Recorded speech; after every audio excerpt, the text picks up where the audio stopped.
Hello everyone, DCB here, and welcome to another Warhammer 40k video. In this one, we are building and painting the Death Guard Poxwalkers. This is the easy to build set, so it's a really simple build one.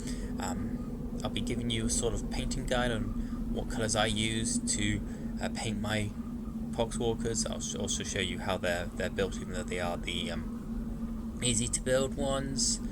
Going to be using obviously a mixture of time-lapse and normal videography. I might even give you a bit of the lore. Let me get these guys out so you can literally see how easy it is. There is one thing, nothing left in there, all the bases, the building guide, really easy. Look, it's that easy, alright? Gives you a little painted guide on the back, but we won't be needing that because I'm not using that particular type of colour scheme. But there they are, ready to go and all that kind of jazz. So I'm going to cut them out and give you a bit of the lore before the painting guide. So enjoy this video. Poxwalkers stumbling across the battlefield in reeking hordes. Poxwalkers engulf their enemies in a rotting tide. They are the cursed victims of Nurgle's plague, transformed into the unwielding and unliving weapons of the Death Guard. Amongst the countless diseased procrastinate by the Legion, none is more feared than Nurgle's rot. This perfect plague is both spiritual and physical in nature, inflicting a drawn-out and horrific decline upon the victim that eventually erodes their soul, well, leaving their body as a plague-ridden husk. Yet, Nurgle's rot is but one of the diseases that churn within the innards of the Death Guard, and salitate every world upon which they tread. The Destroyer Plague, that which tormented Mortarian's son and delivered them to Nurgle, still lurks in their rotting flesh.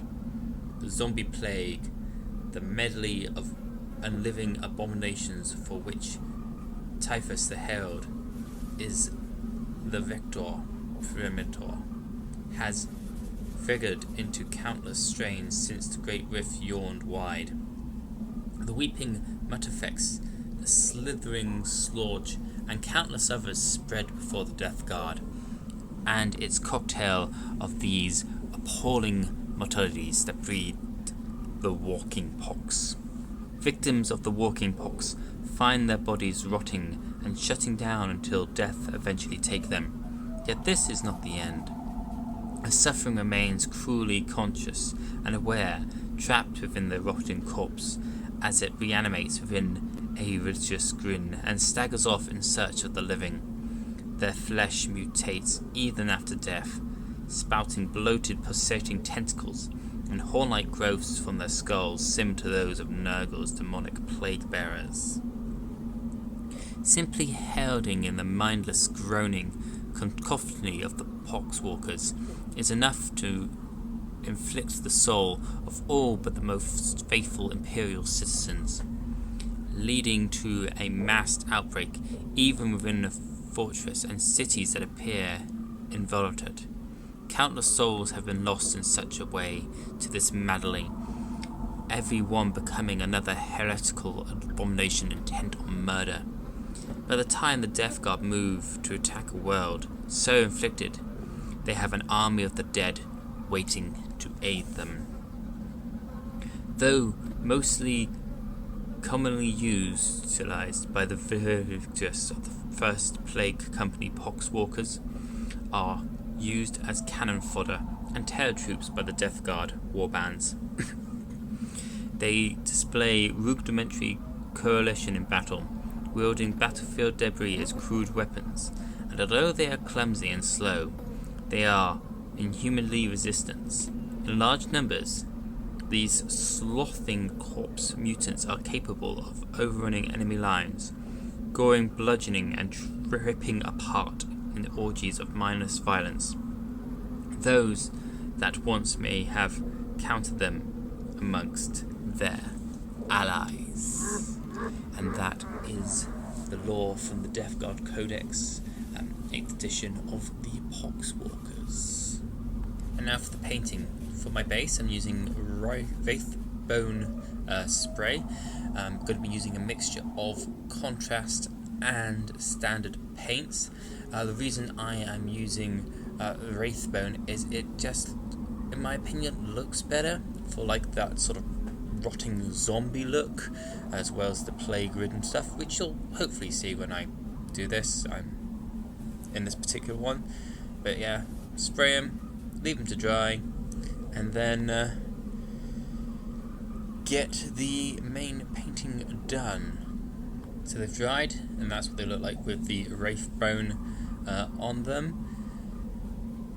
As you can see, they look very white. To begin with, we're going to use this Athelian Grey contrast paint. It's the metal one, metal paint, so to speak. I'll be using for most of this small layer brush. I do have a palette as well over to the side to help me thin out these paints occasionally. Give it a little thin down, and then I'm going to start with any bits of metal, which is like this axe head. Carefully dropping it down, get into the recesses. Don't want to overly slather it. The good thing about contrast paints is that they are a shade kind of paint, which means that once they dry, they are automatically sort of going to those recesses, going a bit darker, that kind of stuff. Of course, you can have put another layer over the top, and I recommend that you do it so you get it to the point where you like what you see. And of course, with the axe and over any sort of metal thing, you just see me go over it again, just because I didn't like the fact that it was so light, so it makes it look darker.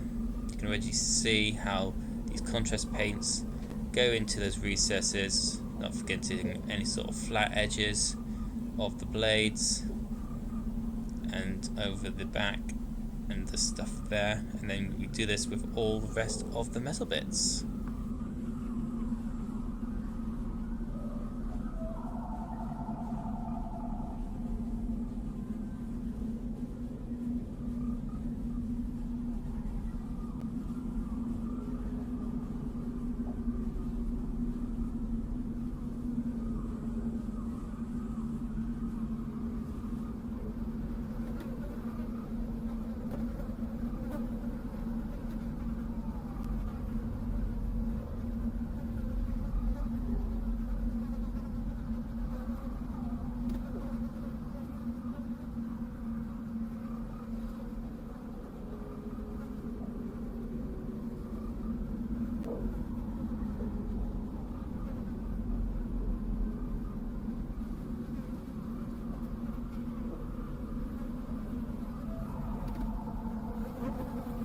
Now there's metal bits to dry, we're moving on to the Wildwood contrast paint. This is for any sort of wooden bits.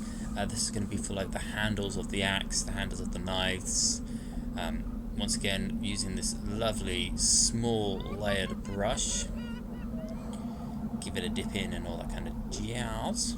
Now with the wood effects, with this one, I do it in a particular way, and that is trying to follow the grains of the wood. So as you can see here, you've got these lines. That's the grain of the wood. So you want to, what I try to do is paint that way, the way that those lines are going. This way, it makes it look, in my opinion, a bit more natural. Of course, sometimes that's not possible to try and do because of the space between the gaps and stuff like that. But you already see what I mean. Things. It doesn't matter too much if I do go onto the main flesh of the model. I can always go over that with Wraithbone. I just want to be as careful as I can to try and get up all those details, making sure that it settles into all those lovely recesses.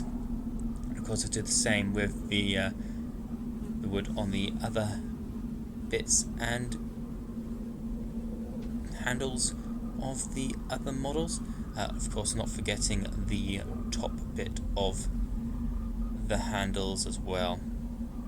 because obviously they're bits of metal put onto wood like that.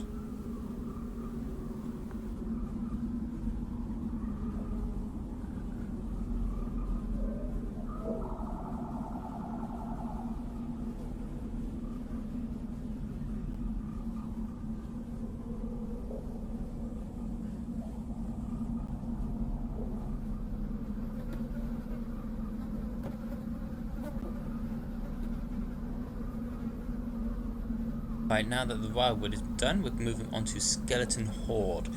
This is going to be for all the horn bits. So that's any sort of horn growth that you see on the models. Whatever part of the model you want to look like it has horns. As always, using this glorious, absolutely glorious, small layer brush. Giving it a dip. Skeleton Horde is a good one because it makes things look like bone. So as we see here, boom, like that.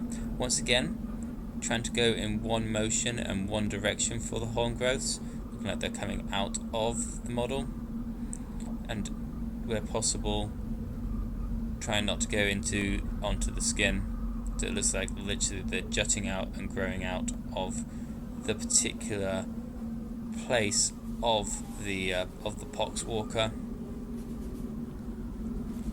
and of course sometimes going over the lower bits to make the bits nearer the skin look darker than the ones at the top, going away lighter at the top. Once again, trying my best to go in one direction so it looks like they're literally growing out. I do this with all these models to give that impression.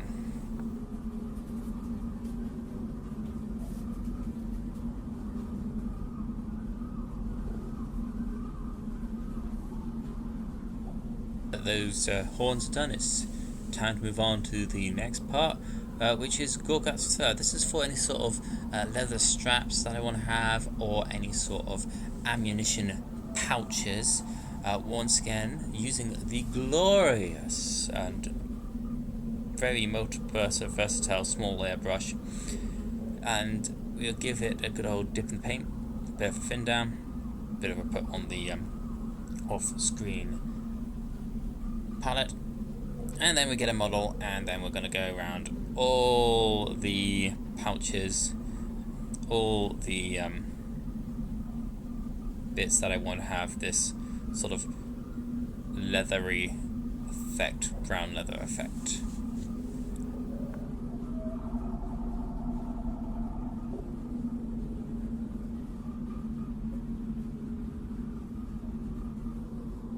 Okay, so now that's done, it's on to some Steel Legion Drab. This is one of the non-contrast paints that I am using, and this will be for any sort of cloth or trousers or uniforms of the particular model. Once again, using that small layer brush, obviously thinning down the paints and watering them down, and then finding where there's the cloth and just giving it a good paint down. The reason I'm using Steel Legion Drab is because, well, it's a drab colour and it sort of fits the whole idea that these are reanimated corpses and the clothing sort of lost its colour and stuff like that.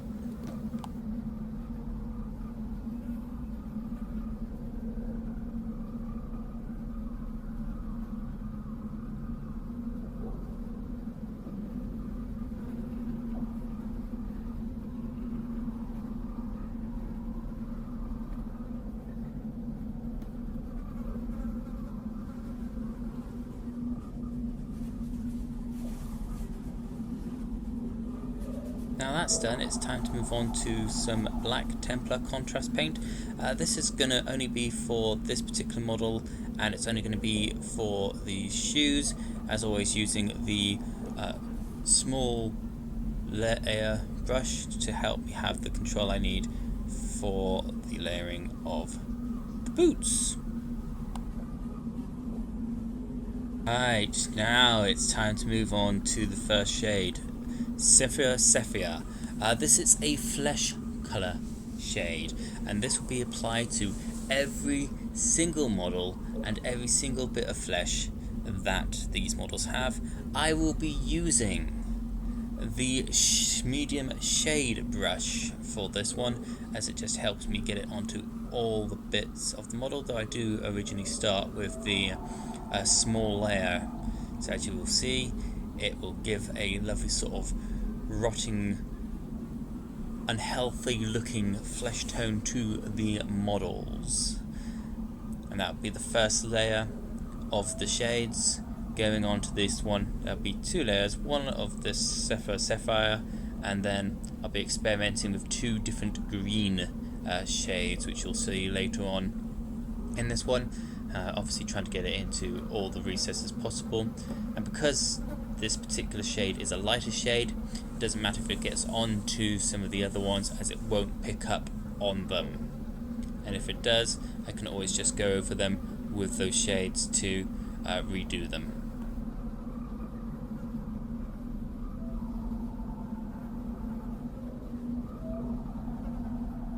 Before I move on to the shading of the greens for the flesh, I'm using Death Guard green now for the slime, and I'm using this very thin paintbrush, and this is only on this particular model because there's some slime coming out of its respirator breathing apparatus.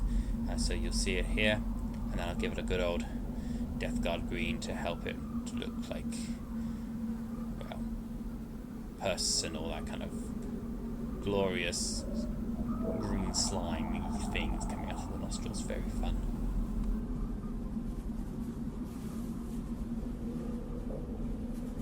Right, now on to another shade for the body. This one is going to be the experimented use of Beltane green, once again using a large shade brush. I'll be doing this on a few models and then using a different sort of green shade for it. Once again using the medium shade brush. This is to obviously help get it across the model as quickly as possible, and we're going to go once again all over the flesh in every bit, move it around, and if it pulls too much on one bit of the body, I then move it around. After experimenting with this particular shade on a few models, I decided that the green's a bit too dark, and then switch to another one, which we'll see in a bit. But I hope that you'll sort of see what I'm sort of going for, that sort of idea that it's a contagion that's rotting the flesh, making it look all mouldy and decrepit.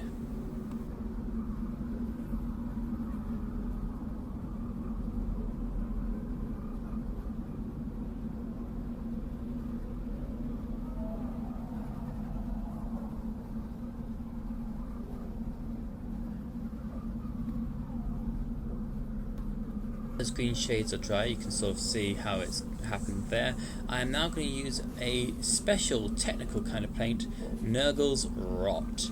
This is a very, very good paint. It helps sort of bring out a bit more pustulence to a model. It's a very, very thin paint, so this doesn't really need to be watered down, and you can use it directly from the pot. I'm going to be using this on sort of like the blisters, the calluses, the raised bits, as well as the slime here. So let me just put it on here for you in this normal motion here, and you can sort of see already how it sort of makes it look very, very much more like actual slime coming out. And then do it into bits that I want to sort of bring out with more like pustulence. That'd be any sort of warts, any sort of raised areas, bits like that, for these particular lovely, gorgeous models.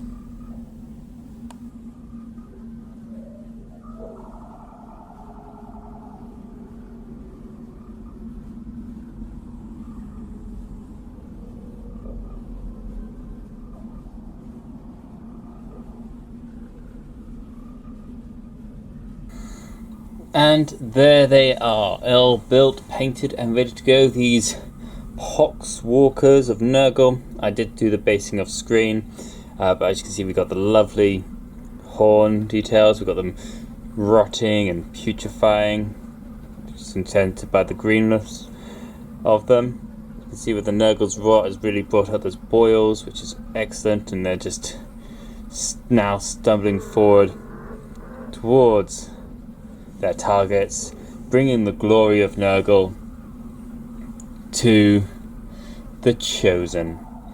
I hope that you've enjoyed this video. As always, don't forget to leave a comment about what you enjoyed. Subscribe to the channel if you haven't already. Share this videos with those who you believe would like it. And until the next one, this is DCB. Knowledge is power if we use it wisely.